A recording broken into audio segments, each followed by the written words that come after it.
Okay, today we're going to try to solve a problem that's pretty common when you're climbing multi-pitch in particular, although it can happen if you're climbing single pitch and you're also trying to use a cordelette. So cordelettes solve a lot of problems for us because they're long pieces of cord that can go around objects that are larger, and they can also equalize multiple pieces of protection, but in the process carrying this cord can be a problem because it can get hung up on things, and finding a way of coiling it that doesn't introduce kinks into this cord itself and is quick is very difficult. So I'm going to show 3 ways of coiling up your cordelette today, and I'm going to tell you which is my favorite.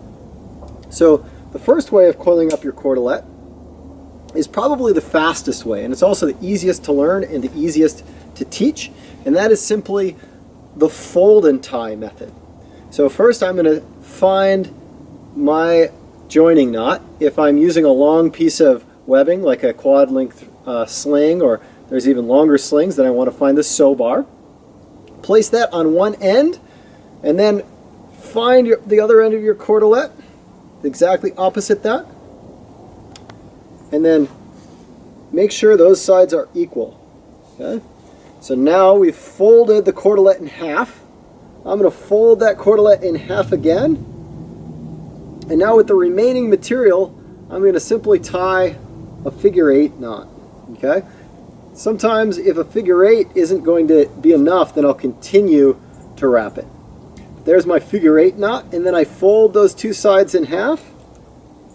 I clip with a large HMS locking carabiner, whoops, through all those strands. Try not to miss any, as I just did.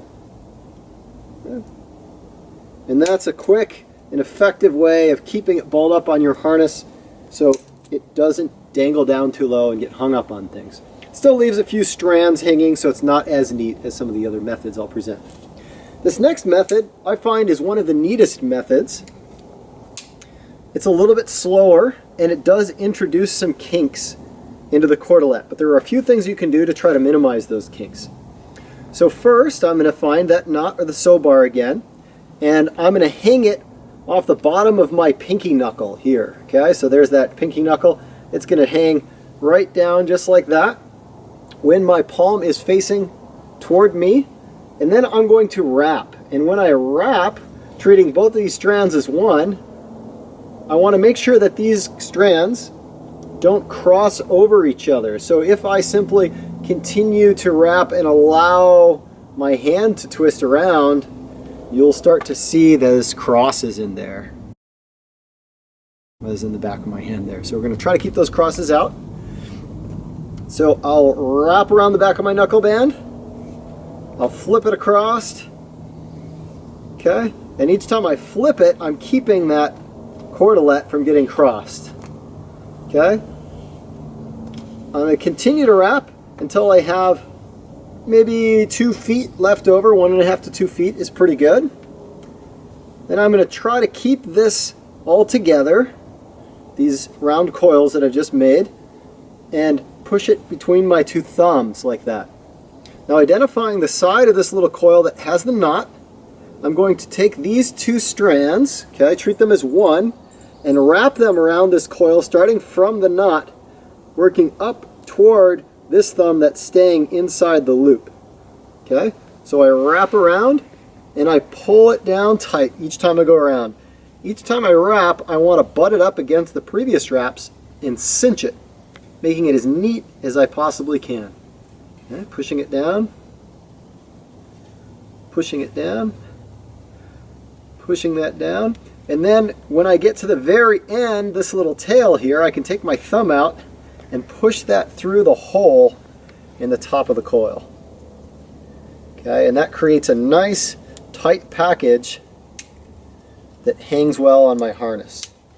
Okay, the real disadvantage of this type of coil is obviously it's a bit more time consuming, takes a little while to learn, and also when you open this up and I drop it, you can see it results in a fairly kinked cordelette. This particular cordelette is a tech cord, so it's not as supple as, say, nylon, but it allows me to use a smaller diameter, but tech cord is also prone to being a little bit kinkier than nylon cord. So a good thing to think about.